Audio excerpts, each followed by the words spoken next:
Hello, welcome to Fintech Impact. I'm your host, Jason Pereira. Today on the show, I have a return guest, Shawn Brayman. Shawn was previously on discussing his company, Plan Plus Global. Well, they have a new product out, Suitability Pro, and I brought him back to tell the story of Suitability Pro. And with that, here's my interview with Shawn. Hello again, Shawn. Hi, Jason. Thank you for having me back. Well, it's you had the privilege of being the first person to come on and talk about a second product, not just the first. Okay. Privilege, honor, whatever you want to call it. Grandiose ambitions here. So, Shawn Brayman, welcome back a second time. Here to talk specifically about your newer product, Suitability Pro. So let's talk about Suitability Pro. What is it? So Suitability Pro is a next generation, kind of taking the very best that we've learned in goal-based investing, risk profiling at every level, tolerance for risk, and so on, and all of the pieces around tracking suitability over time, hooking to back offices, and wrapping that into 3 modules that hopefully can make advisors' lives a lot better, more consistent, more efficient, and so on. Excellent. So before we jump into all the features, because I just saw it today, and honestly, it was a big lift for you guys, so I'm impressed.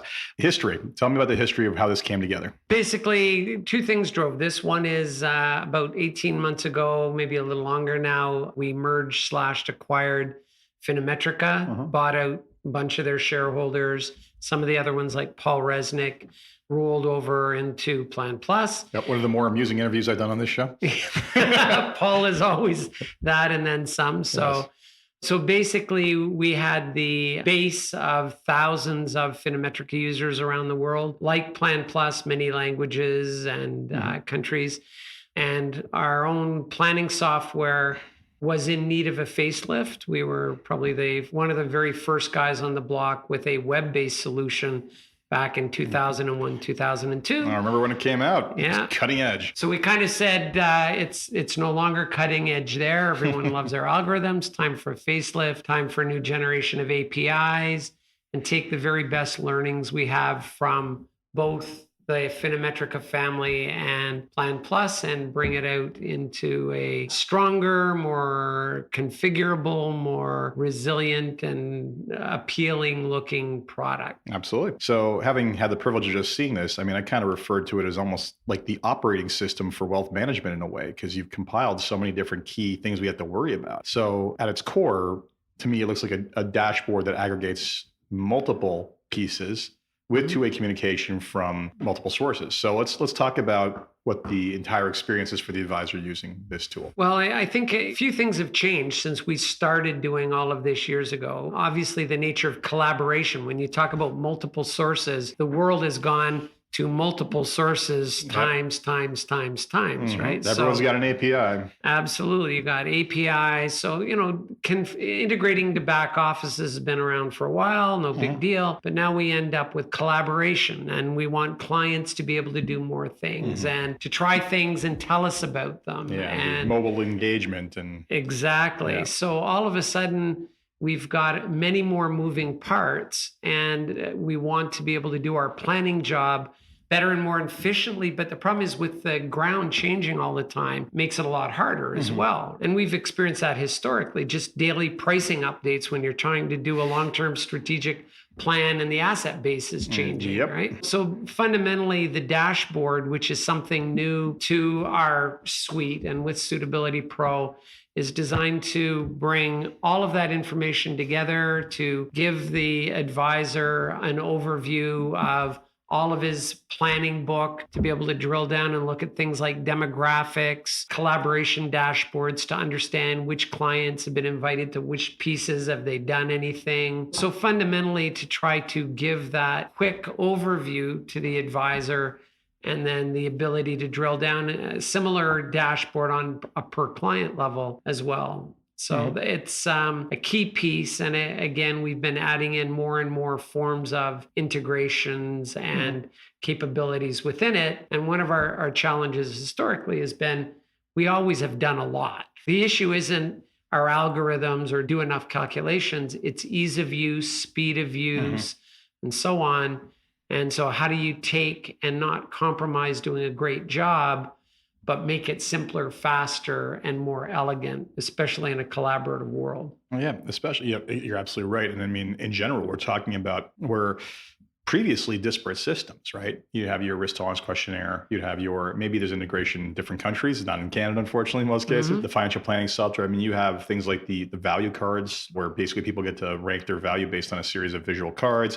All these things were separate pieces and nothing really speaking to anything else. And you've kind of rolled it all up into one nice user-friendly approach, quite honestly. So thank you. Yeah, well done. No, I mean, when I first got my hands on it, I thought, okay, this is great. You're kind of bridging the gap between the risk tolerance questionnaire and kind of the portfolio management software, and basically saying, hey, let's make sure these two data points are in line. And then, hey, let's throw the financial planning software in here and make sure that's in line, which to me has always been kind of the ideal goal and never executed in my background, unfortunately, together. But then when we started getting into this, I mean, you have bi-directional communication with a lot of the softwares, right? So can you talk about what it is so an advisor can see everything that's going on, see what the portfolio the client's in, be able to access the key client information, not CRM level type stuff, but kind of the 80-20 rule, 80% of what they would need to, and then drill down further. So tell me what they can accomplish within that besides just viewing. So again, if you go back to the core and fundamentals, we're about advice. Yeah. How do you give the client the best possible advice using your professional judgment, using the unique circumstances of the client?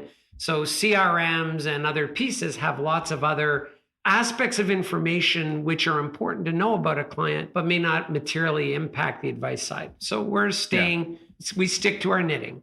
How do we give the best possible advice as efficiently as possible? And that advice covers a lot of things. So again, as a purist, I might look and say, wouldn't the world be grand if all of the planners in the world were fee-based, charging for the value and the services they provided? True professional billing. The reality is that the entire world, even some of the very best planners whom I love dearly, the models are based on AUM models, they're based on whatever. And as long as the client's getting the service and their best interests are being looked after, then the industry will continue to evolve. But yeah, it's legacy. We evolved from that piece, and it's the vestigial tail of the entire industry at this point.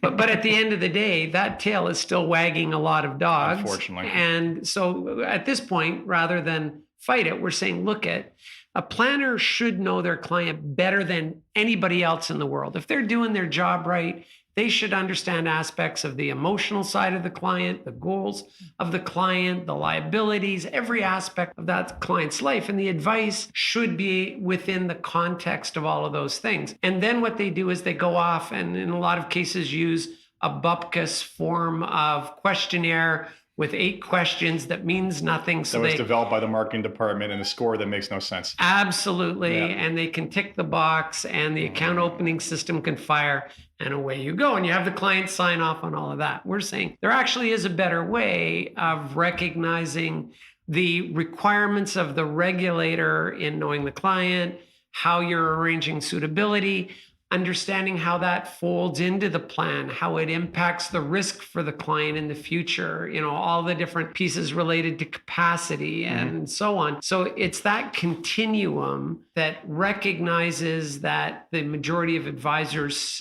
worldwide, not just in Canada, but worldwide, remain very product and asset investment centric. How do we do that in a better way based on evidence, based on research?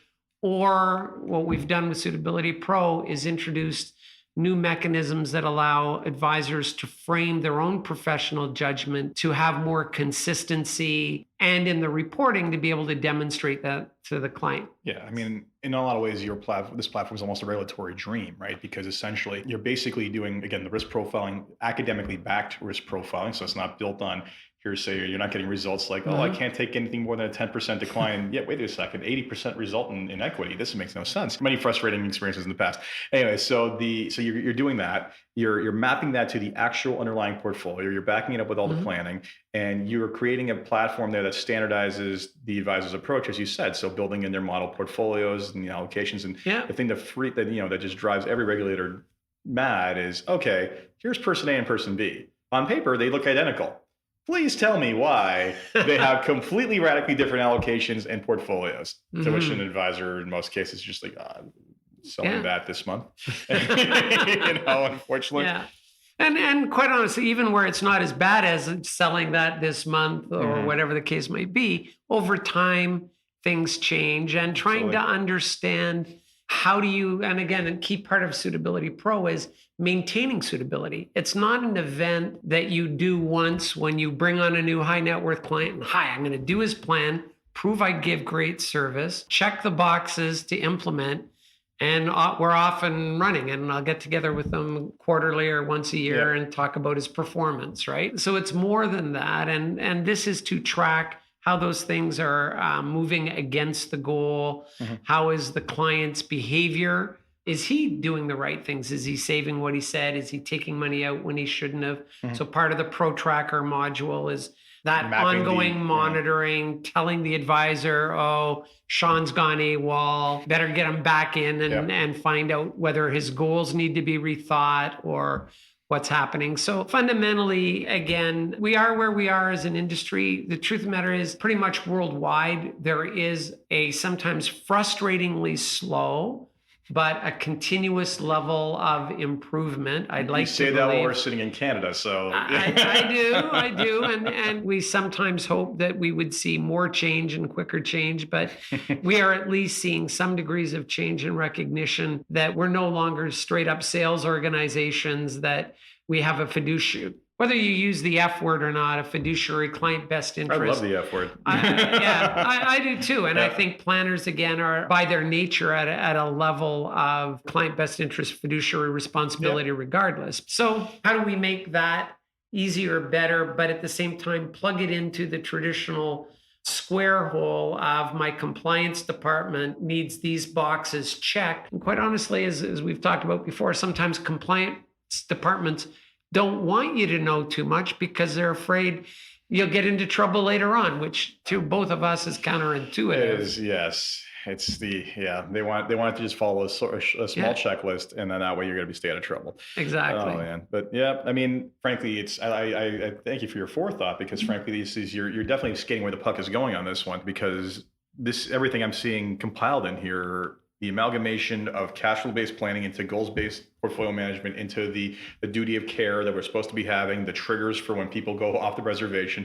I mean, first of all, it's exactly what we should be doing, and the systems have not been to date. But also, I mean, let's go back to evidence based, right? Like the evidence is that, you look at where we're providing value academically, and it is in more the coaching and behavioral side, right? So allowing us to not only A, focus on that, but B, enable the triggers that help us determine when that coaching needs to take place is hugely valuable. Absolutely. And that's why you kind of mentioned earlier the new values-based exercise. We worked with some guys in a firm called Legacy Group in Boston, which have been for at least a couple of decades one of the leaders in the high net worth space in that area. And it's a recognition that it's, even though we had the world's very best psychometric tolerance for risk test. That's one aspect of the behavioral side of the client. But we know there are a lot of other drivers going on here. What values are important to them is hugely important. Absolutely. And it can be how it frames their goals.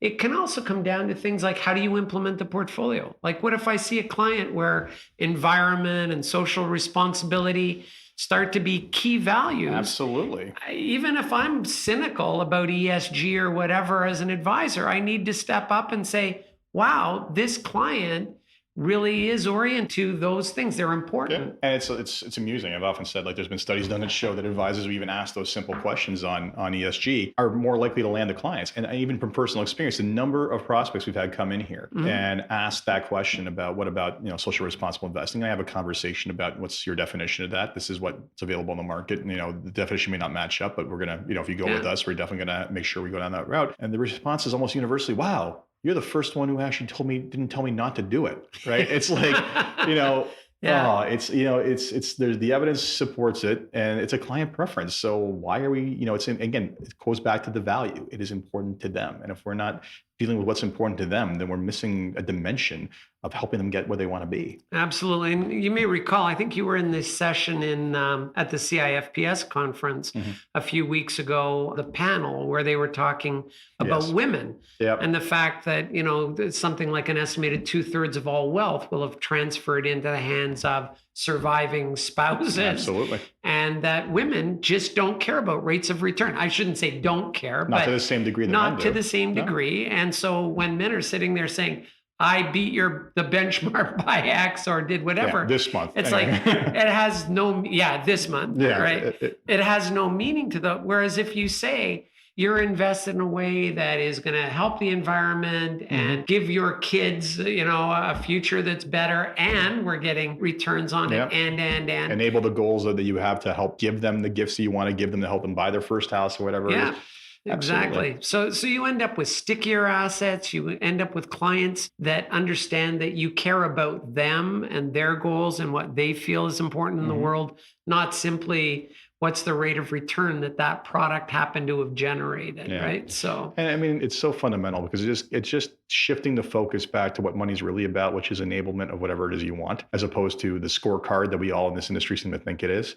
Right. Yeah. Don't get me wrong. It can be a scorecard also, but I don't care what the score is if I don't get to live my life the way I see fit. Exactly right. Yeah. Yeah. So we're I think we've always been, as you know, maybe a little too purist or a little too idealistic in where we're trying to go. But I think the world needs idealists. So thank you for it. And we've often used the word, I think I may have used this stealth planning, right? Like, how do you take advisors who really all they care about is the job they've always done, doing it fast, doing it efficiently. So how can we help them do that and still provide better advice almost by default? That's not always easy. Sneaking in value into their proposition. Well, yeah, but if you make it easy enough, right, then hopefully you'll have more advisors that start to see that as something that they can do without, blowing their brains out. And, it's not, and we were talking about this earlier, it is complex stuff, even simple cases. It is, the number of tax rules as they change both around here and elsewhere around the world. It's not easy. And I mean, I still get caught with small things from time to time. I'm just like,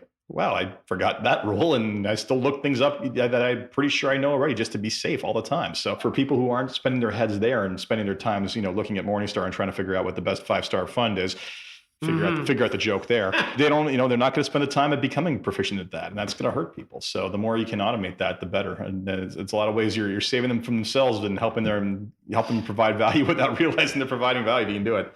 Yeah. So, I love everything about it. But so overall, the grand vision of this, I mean, I feel like you talked about other integrations. Like, what other integrations are you contemplating or been asked to do at this stage? Yeah, so that's actually been one of the challenges, and maybe it opens the door to underneath this new framework. We ended up re-engineering all of our APIs. So again, over the last year, we migrated all of our platforms over to AWS. Like most of the universe. Yeah, like most of the universe. Yep. Whole new generation of APIs. So we've been doing APIs for a while, but this framed it that 100% of everything we do is done with APIs. So that then opens the door to allow a lot of different types of integrations.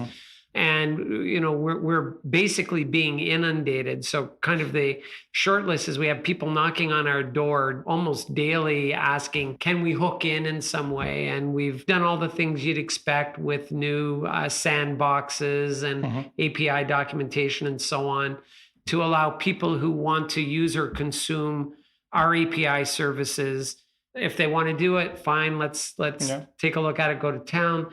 And then there's a lot of bigger integrations where, again, the way we framed it allows very simple translation between our API set, other people's API set. And we already had a lot of different integrations. So Finametric, as an example, we had integrations with Redtail, with Orion, and. Oh, the US. I love the integration plays down there. Yeah, I wish to God I had them here. All over the place. But again, they tended to be thinner integrations because the amount of data required for just the risk tolerance wasn't very much. So we've got 2 or 3 fairly significant projects underway at the moment.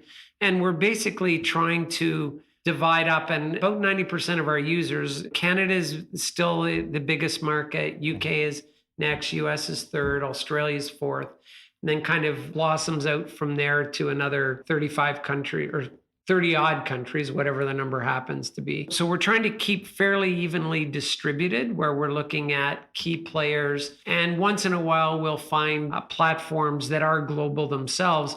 Although, quite frankly, those Not tend to that be many. few and far Yeah. between. They're either US centric or the rest of the world, it feels like. Yes. It seems like no one in the US develops software for elsewhere in the space. Yeah, it's definitely the exception. So we're extremely excited about that because, the one we've always been open, but the trouble with open is open still takes time and resources and money and QA to do it right. So the cost benefits, you've always got to keep looking at. The API world basically allows us to bulletproof some of those doorways so that we don't have to care, if to the same extent. No one can kind of break the system, so to speak. But it makes total sense. And, for developers listening to this, I mean, if you haven't got this message yet, know it. I mean, frankly, you need to be an API call on everything you do these days, right? Because, and as we discussed this earlier, I discussed it earlier with Shawn, every company wants to own their client experience. No one wants to have the same looking financial plans or portals.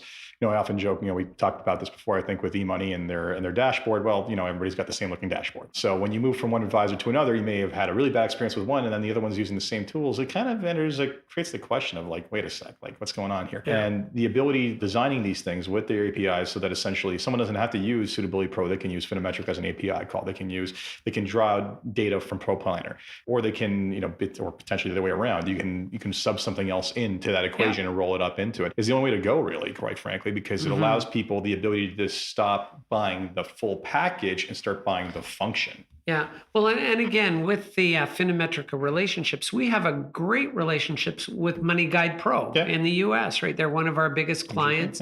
And the use of APIs, we don't want to compete on everything. Cash flow planning, goal-based planning. There's lots of ways to skin the cat. We think we have some phenomenal algorithms. And in the risk tolerance and risk profiling space, I believe that we remain the world leader in that space without a doubt. Didn't you invent the space? Yeah, well, so the tolerance space, absolutely. And we continue to ask questions I don't think people have even asked around professional judgment and so on, and expanding new areas. So the research we're doing is opening new doors in that space that I think are phenomenally important. So that area, we totally expect people will want to plug and play everywhere. Do people want to plug and play tax algorithms we manage 50 different countries or whatever the case might be? Quite possibly. There are people that have built, you got me thinking that. good platforms, but do they actually want to try to think and maintain every variant of government benefits, taxes, and so on? Right? I said that in conversation on multiple occasions is when you think about the amount of repeated effort made anytime the government changes a rule or a tax rate, right? Like every one of you has to basically go back to the drawing board and edit your code to some degree. Maybe it's just a repository where you change a number, but if they're adding new brackets or adding new clawbacks or whatever it is, you guys every last one of you has to go back to the drawing board. And at some point, turn yourself into infrastructure. Let everybody else call to your API and make that call. Yeah. So I'm thrilled with Suitability Pro and our new UI and the experience it brings. But at the end of the day, we recognize the fact that it's the engine. It's the fact that the algorithms, the things we do are just as good as they can be done. And we're always continually looking at new areas that we can expand that envelope. So one engine that can literally scale from simple goal-based all the way through to very high-end planning. So you don't get different answers on your client-facing calcs than you do on your basic planning tools than you do on your advanced planning tools. The more data you have, the more information you have, the smarter we get, the better we can do. But it's never a confliction where you've got conflicted with different methodologies and coming out with fundamentally different answers, right? Which is dangerous. And as we discussed before, end of the day, you go to two different advisors, you go to five different advisors, you get five very different answers because of the lack of standardization around some of the thoughts and theories on this. And even internally within firms, you get the same problem, right? So if you have that same data set feeding the same underlying assumptions, you should end up with something relatively close with some room for interpretation and creativity on different strategies and structures that get put in place. So thank you for getting us more towards a profession, Shawn. Well, yeah, we need that. We've often talked about that. Going to five different doctors and getting five different diagnoses is not about to make you feel confident in the medical profession. Well, but even there, the one thing you'd hope is that if if five of you went to the same doctor with the same symptoms, you'd get the same answer, right? Yeah. And so we've got two levels that we have inconsistency amongst the doctors. Yeah. But you also have inconsistency sometimes within one office, one advisor framework, because some of the pieces are not systematized and therefore it just leaves you open. So yeah, and we've talked about, I talked about it at least, I'm not sure if it was last time you were on, but I mentioned the study you guys worked with at the University of Georgia, was it? On the, it was like, how many portfolios was it, or how many cases was it? Yeah, so we had, I think that was 5 different case studies that we asked people to review. Yeah, so here's the 5 different cases. Give me the optimal location. And the trick was 2 of them were identical, separated by 1 in the middle, and radically different answers. And the best fit model was 100 minus age. Yeah, a little disconcerting. Yeah, well, I don't know if you heard my face palm when my head hit my hand when I was in that conference room, but it was just, I cannot believe we're still here. I cannot believe this is where it is. But it's interesting because you think to like, even the studies done on human behavior and how judges will issue parole more easily after lunch, right? Because they're not hungry, right? And you start thinking, okay, so what's subjectivity? If I don't have a structured framework for basically non-biased decisions surrounding portfolio allocations, then what biases and traps am I falling into based on time of day, tired, how much I slept the night before, my mood, like all these things. What happened? Exactly right. And we fully appreciate the value of professional judgment, but even putting up those flags and bumpers to say, okay, you're wandering off what you normally espouse as best practice. If there's a good reason, great. Just say what it is. Otherwise, maybe you need to rethink because you had said these are the parameters I'm operating in. And I can't remember when we talked last, but we presented a follow-up to the University of Georgia paper where I'd done interviews of probably a dozen of the, were you one of the guys? I can't remember. I think I may have been the participant, but I remember, I vaguely remember the results of this. What was it again? So again, kind of what we did is thinking that the 5 case studies were too complicated. Yes. We did some more simple surveys, but also I did 12 in-depth interviews with Kitses and Yetsky and some of the top guys I know, and I know a fair number right around the world. And I had the same variation as I did on the individuals. And everybody has a good reason for it. But you have some people that are very, excuse the word, parochial. I'm going to give you the portfolio that I know will meet your needs. And I use your tolerance to help figure out when I need to talk to you, right? Yeah, which we discussed that approach. The second you do that, you've lost in court because you've shown preference over what's actually, no, let's not go there. I get it, but these are not like guys who haven't thought it through. These are really bright, some of the brightest guys in our industry. I saw that gentleman present. I remember we were in that session together. Yeah. So the bottom line is, I think that like an ISO standard, like whatever, it's not only what you do, it's that you articulate how you're doing it and you maintain your own consistency, right? So that if I'm a doctor's office, I do my absolute best professionally to stay up on everything, to give the best advice. And when I wander afield, I know, okay, I got to draw a line in the sand here, do a referral, do something else. Yeah, I remember that study. I remember that interview now, and I think my only feedback was it was a little too simplistic. So the pendulum swung too far that direction. So next time I participate, I'm sure it'll be somewhere closer to the middle. But it's one of those things where there's so many studies or things that show this, and the book that always comes to mind is a checklist manifesto, because it's like it's checklists. They seem like a simple kind of thing that, why bother, right? But they exist in super complicated surgery. They exist in the landing of planes, right? Absolutely. Sully Sullenberger credits the checklist with having saved him on the Miracle on the Hudson, right?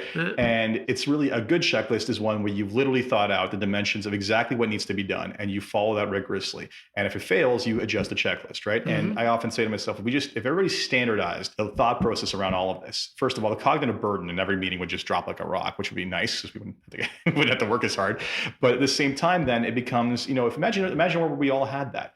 And then we started sharing those. And then we can, it's called peer review. We can actually see what works in the wild. So, this is my large aspirational goal for the future where we actually have these conversations and start getting away from personal opinion. And I'm sure that my answer contradicted any number of other people's answers. But I think you're right. It's got to start with the dialogue. Yep. So you have to be able to frame the questions in a way that we can discuss it as a group. And we may not all agree, but we will, most people, I think, will start to, even by asking the questions and trying to frame their own belief system, all of a sudden it makes you think, oh my gosh, I've kind of been operating on autopilot on this one, hadn't been thinking about it. Now that I do, maybe I do need to adjust. And it's very easy with so many things changing in the world, sucking up so much of our time. Yeah. We don't go looking for reasons to burn change, more cycles, right? And frankly, I just look at it from the standpoint of, besides the fact it is, in quote unquote, the right thing to do, I also look at it from the standpoint of it makes the investment side of my business so much easier, right? The amount of cognitive expenditure on the financial planning side, substantial. On the investment side, it's been invested front end. Yeah. And now it's basically, I'm on rails, right? Yeah. And of course, there's adjustments for that, and that's necessary. But I sat back and think to myself of how people complicate their businesses by taking an alternative approach to it. And it's like, you're just setting yourself up. And unfortunately, you're getting suboptimal results for your clients in the end. But I think that's a reflection of our entire industry, where what we did is we made things complicated to pretend that they had value in them. This is true. Right? This is so true. And it's through many, many products, many aspects. So we've intentionally made an obscure profession, when the reality is some parts of it are pretty friggin' straightforward. There's asymmetry in the information, so you got to pay us to filter through it. But you're absolutely right. Some of it is modern portfolio theory really that complex a concept at its core? No, right? Is non-home country bias a complex concept at its core? No, it's not. And I think I'm not going to put it's interesting. It's, regulation is interesting in that it sets a standard, but it leaves room for interpretation because it doesn't go down the full rabbit hole of saying, paint in this block. It's not paint by numbers, right? Right. So we have to do risk tolerance. We have to basically assess client risk profiles, but there's no guidelines on how. Right. Right. Like, it's so left to our own devices, we will create 1,000,001 complicated ways, and most of those don't work. Yeah. Anyway, we are making headway. I think Suitability Pro is a great step forward. Yeah. It kind of builds on a legacy of academic excellence, on, I think, a culture within our organizations that really is oriented to best practice at every instance. Yeah. And it just brings us up to snuff technologically, because we had lagged a little bit on the API side and the UI side. You got to overhaul things every now and then. I mean, you've already rebuilt the system, 3-4 times now? And it's funny. So a funny side note, at one point when I was supposed to be on the beta for this, I didn't get it. I did get the invitation to finally look at it, and then you sent it out an email to say, well, maybe don't send it to Jason, he'll tear it apart. Did I say that? You did say it to Matt, and Matt, I said, no, Matt, actually, I really liked it. I could see from the beginning where you were coming together and the different thought points you were bringing into one unified platform, and thought, okay, this is the way to go, because this is exactly what needs to happen. It's all these different points of information on the client that help us steer them in the right direction and keep them on track. So thank you for that. I am very interested to see how this continues to pan out and potentially using it myself. So 3 questions to wrap up. I'm not sure if I had these 3, I've added this since you've been on, but it's these kind of aspirational ones that we add at the end. So if you had one wish for something you could change in the industry, what would it be? Oh my God.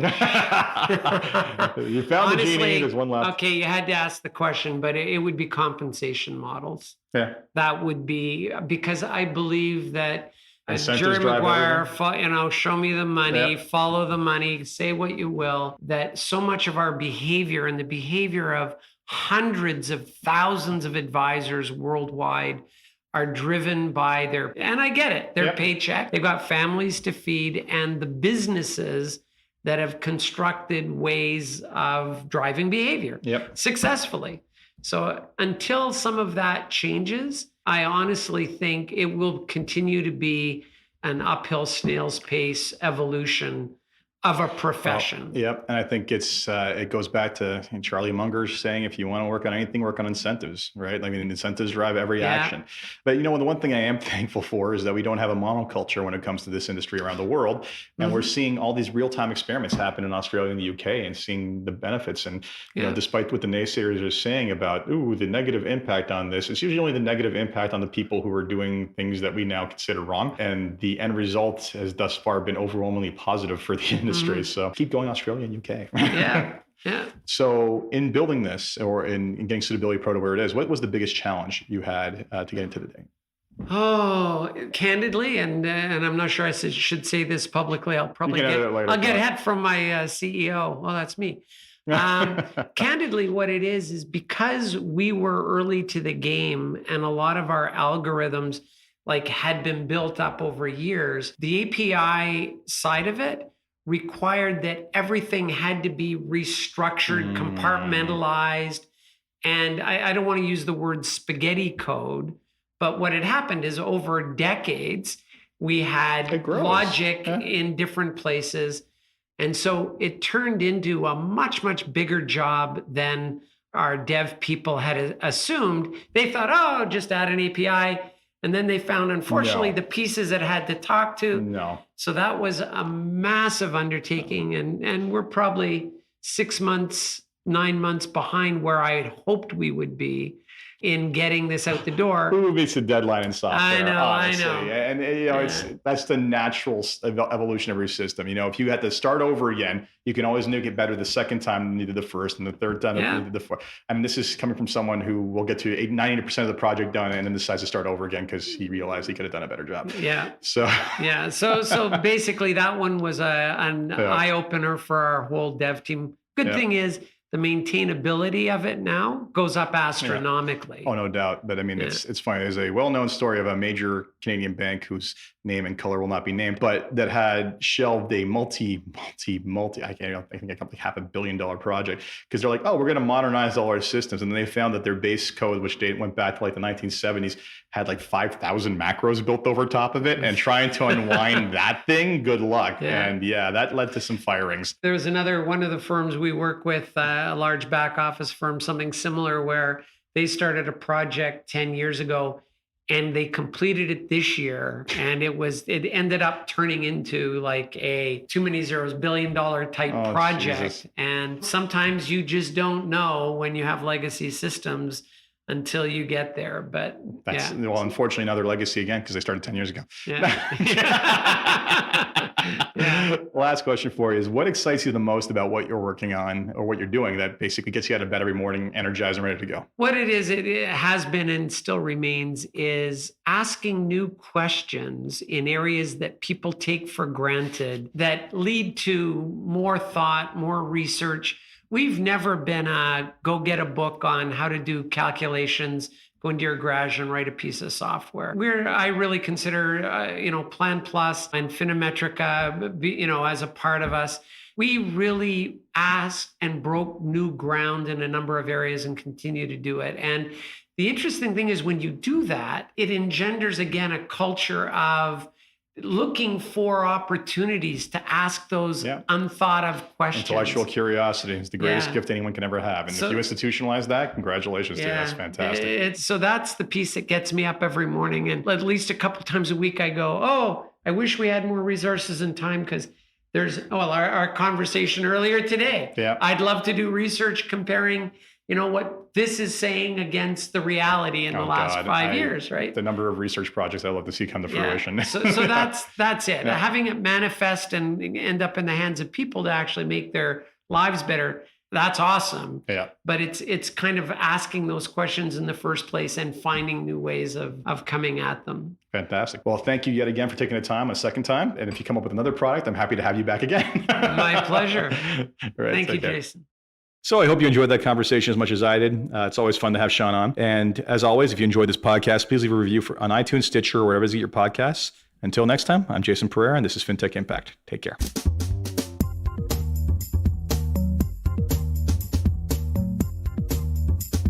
This podcast was brought to you by Woodgate Financial, an award-winning financial planning firm catering to high net worth individuals and their families. To learn more, go to woodgate.com. You can subscribe to this podcast on iTunes, Stitcher, and Google Play, or find more episodes at fintechimpact.co.